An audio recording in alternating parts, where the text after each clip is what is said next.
Hey everyone, Cralopix here, and welcome back to Shadowrun Returns. And in this video, we're going to be doing the Out of the Shadows chapter. We've got to be nearing the end. I don't know how much further this can go. You emerge from the Universal Brotherhood chapter house, momentarily blinded by the bright lights of the Lone Star perimeter surrounding the exit. Despite the clean night air, the stench and ichor of decay clings to you, a smell that may never fully go away. You drop your Aegis-filled shotgun, and it's quickly spirited away by one of Telestrian's minions. Weapons are slowly lowered as you step out into the street, the order coming from Detective McCluskey himself. You can see James Telestrian just nearby, pulling his strings. It's over. Jessica Watts has been dealt with, and Sam has his justice. The dead man's deed is done. All you need now is to make a phone call, and it ends. Yes. Is this the end?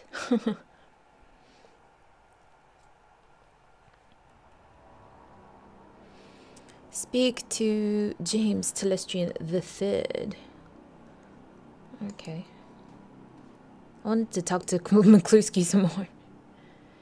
And after we broke up the ritual, Cralopix chased Jessica into a small chamber where she was cornered by a couple of buggers. Guess they weren't impressed with her performance. They were about to eat her. And Cralopix said something like, "I won't let them eat you, Jessica. You're coming with me. You're going to pay for what you've done." It was very dramatic. Then we splattered the bugs and handed her over to the UCAS FBI. They're going to want to have a long talk with her about the Universal Brotherhood. So this nest is cleaned out, and your cousin Lynn is being transported to a mental hospital for observation. James assesses you with a newfound respect. Very clean. I believe our test of Project Aegis was a success, Cralopix. Air Brockhouse is having it weaponized now for distribution to knight-errant forces. The authorities are going to have a great many questions about this incident, and I will need to provide details. The Universal Brotherhood has a great many chapter houses, and they must be dealt with immediately. What will happen next? That is for others to determine. People other than you. Still, you have turned into a yeoman's effort, and regardless of your obvious flaws, you are deserving of a reward. What would you ask of me?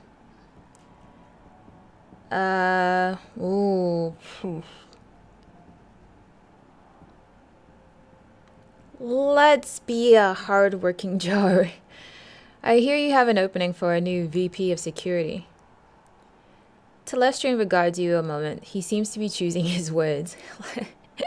I guess hell no isn't exactly diplomatic.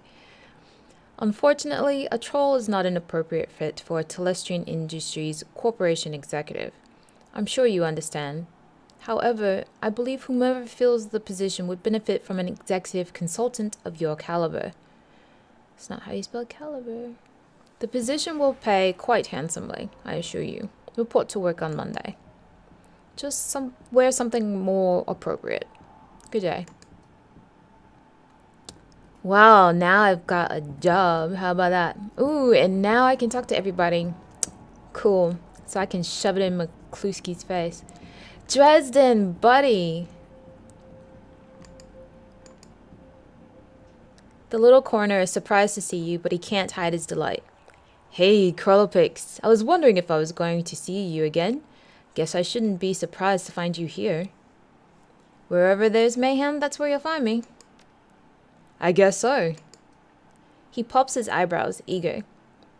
You know, it's all over the Trivid, right? They found the Emerald City Ripper dead at some asylum out in Snohomish, of all places. Turns out he'd been masquerading as the head administrator or something. They found him dead from some sort of vigilante attack. He leans in and whispers conspiratorially. You wouldn't know anything about that, would you? Why, Mr. Dresden, I have no idea what you mean. Dresden winks. That's what I thought. Well, no one can say he didn't have it coming, am I right? He frowns at himself. That was a double negative. Thank you. So, the big question. What about the dead man switch? Now that the Ripper's dead, are you going to collect? Damn right I'm gonna collect. Excellent. I'm sure you deserve it. How do you collect?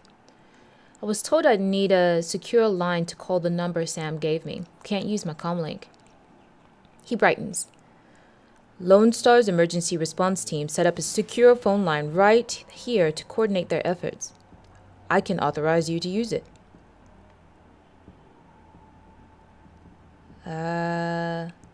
Thanks, Dresden. Don't mention it. Take care, Cralopix. Awesome. I guess that's where I need to come back. Let's check with Jake. Jake? Jake shakes his head, smirking as you approach. When you finally get close, he breaks out laughing.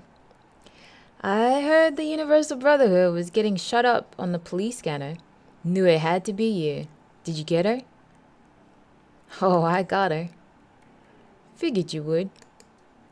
He scratches his mop of red hair. I guess that concludes the story of Cralopix and the Dead Man's Switch, huh?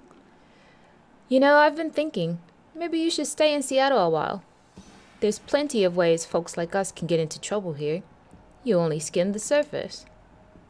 I'd heard Mitsuhama's looking for a team, and they specifically want a woman. No idea what that's about. And I just got word that something's going on at Crater Lake. The Tiers got it on total lockdown. No-fly zone, the whole thing. There could be something in it for us if we poke around. And there's always the Orc Underground. Haven't seen that yet, have you? I got plenty of friends there who are good for a job. Something's bound to come up. What do you say? I'm in. Talk to you later. Good. We can hash it out over dinner. If you want to find me, I'll be at McCracken's later. I got a taste for some seafood. Take it easy, chummer. Wow, all these jobs I has now. I'm a Kluski. Buddy or pal. Not. McCluskey's alternating between trying to look important and trying to avoid actual work. What are you looking at, Tube? Nothing, just some asshole. No, I want to talk to him again. Throw a haymaker. He goes down with a thump. Yeah. Groan. And stay down. Harlequin. The painted elf is watching the scene unfolding around the Universal Brotherhood with a grimace. Well, kid, it's been fun, but I've seen everything I care to see today. I'm gonna get out of here. I want to know all of these. Is there a problem? He gestures at the crowd as he speaks. Look around. Note the members of the press being shuffled away by Universal Brotherhood spokespeople to get a private briefing. The Brotherhood is connected. A damage control team is probably on the way right now. Think they can control the press? One way or another they will. If they can't be manipulated, coerced, or bribed, they'll probably disappear. Quietly. There's more, though. He nods his head towards James Telestrian. Note the expression on the UCAS FBI agent speaking to Telestrian. Dismissive, isn't it? That's because there's no love lost between the UCAS and the Tier 10 year.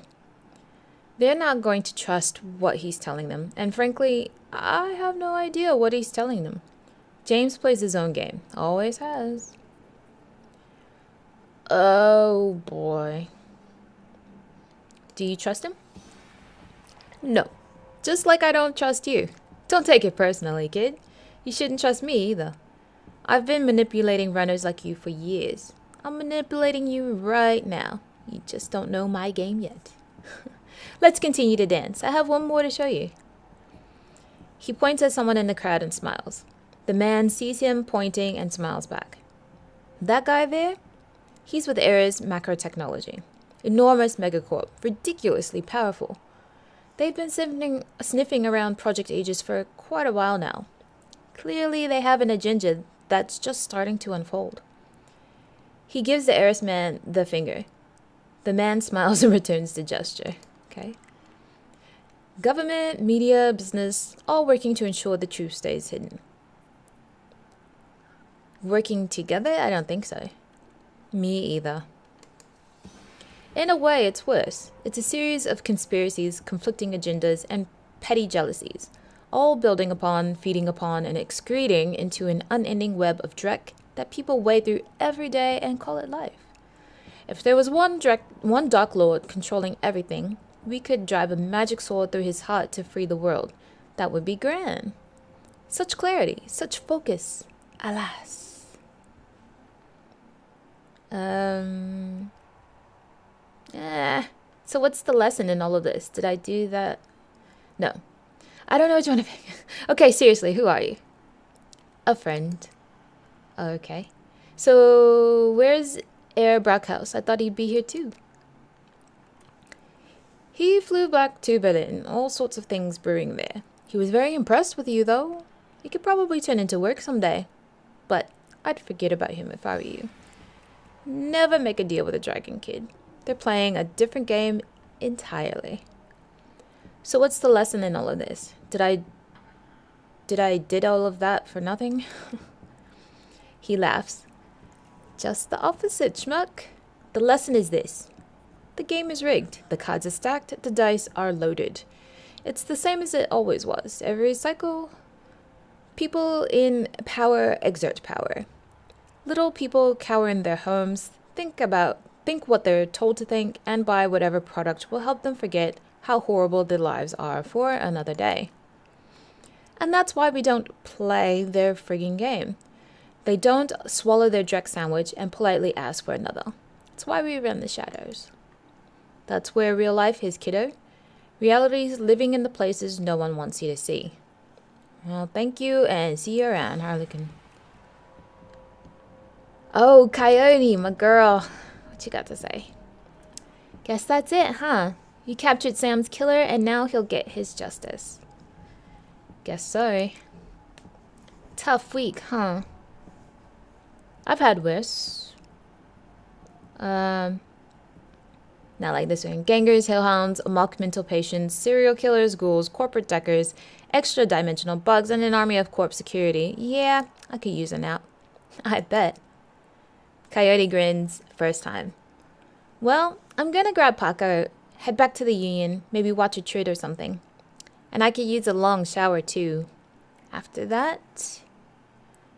back to destroying the BTL trade? Nah, like I said, that's over. I'm gonna take care of Gino. Get him back to health. But no more storming BTL labs. Good to hear. That last place was run by the Yakuza, and they're not gonna forget you. Her jaw sets, her eyes harden, and she's Coyote again. Let them come. If the Yakuza wants me, they're gonna fire me. Nothing I can do about that. Some people choose to live in fear, but not me. Not today. Today, I run the shadows. Get paid, get dirty. See you around, Cralopix. You're quite a lady. I can honestly say I never met a troll quite like you. Damn straight you haven't. Bye, Coyote. Aw, I loved her. I think that's it. Alright, let's use this thing. This comlink, Deadman switch. The phone before you has a simple numerical keypad. You can use it to call Sam's law firm and cash in on the Deadman switch. Yeah. Wait, was there any... Okay, not yet. Can I go back here? Is there anything else back here? Just want to make sure I'm not missing anything. No, okay. Alright, cool. Call the law firm and finish the job. You tap in the phone number Sam's lawyer gave you days ago. Is it only days? The phone rings 7 times before someone finally answers. The image of the lawyer on the other end of the vid phone is noticeably different from the one you saw a few days ago. The noise in the background sounds like it's coming from a bar. Wow, what? Yeah? He squints into the phone, and recognition slowly appears on his face. Oh, hey, it's you! Cralopix, right? So you got Sam's killer, huh? What the hell's going on? It's a little complicated. I'll just slot Sam's video for you. Hang on. He fumbles for a moment, and the camera jerks crazily. Then it goes to static and is replaced by Sam. Good old Sam. Sam still looks like Jack. Same clothes, same background, probably shot at the same time as the first video. Hey, buddy, looking good, he giggles. If you're calling this number, that means the job is done, right? He closes his eyes, shakes his head. Congratulations, amigo. I knew you'd do it. You're always the dependable one. More than me, anyway. He looks back at you, trying to speak soberly. I just want to say thank you for whatever you did. It means a lot. Not even knowing what you did, it still means a lot. 'Cause I know you did something. You know what I mean? I know you made it right somehow. He pauses, tilts his head back. His breath hitches in his chest. You're the only one. The only one who ever tried to help me, ever. Except my sister. She tried more than once. She tried. I never let her though. Never let her in. I regret that. A lot. Did I ever tell you about her, buddy? We're twins. We're twins, I guess. You still a twin after one of you dies? I don't know. Doesn't matter, I guess. He sighs, heavy. God, listen, do me a favor, will you? If you talk to her, her name is Jessica. Tell her I'm sorry, okay? For everything. She'll know what for. She's Catholic. So she'll forgive me. I need her to forgive me. Just tell her that I love her. He straightens himself, shakes it off. That grin is back. Anyway, you need to get paid, which would be great except for one thing. I got nothing. Never did. You know how it is, right? Sorry, but hey, thanks again for giving a crap. Seriously, I appreciate it. What the hell? Tell you what, if you feel sore about it, look into my family background a bit. There's gotta be people with money in there somewhere. Maybe one of them can throw you a few bucks. Take care, amigo. See you in hell. He reaches forward and shuts off the camera. The vid screen goes to static and the call ends. There's a moment of silence, and then you feel a tug on your jacket.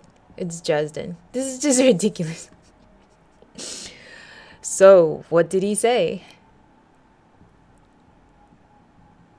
Thank you. He just said thank you. What the hell? Oh, wow. Okay. The Emerald City Ripper killings are sensationalized for several weeks.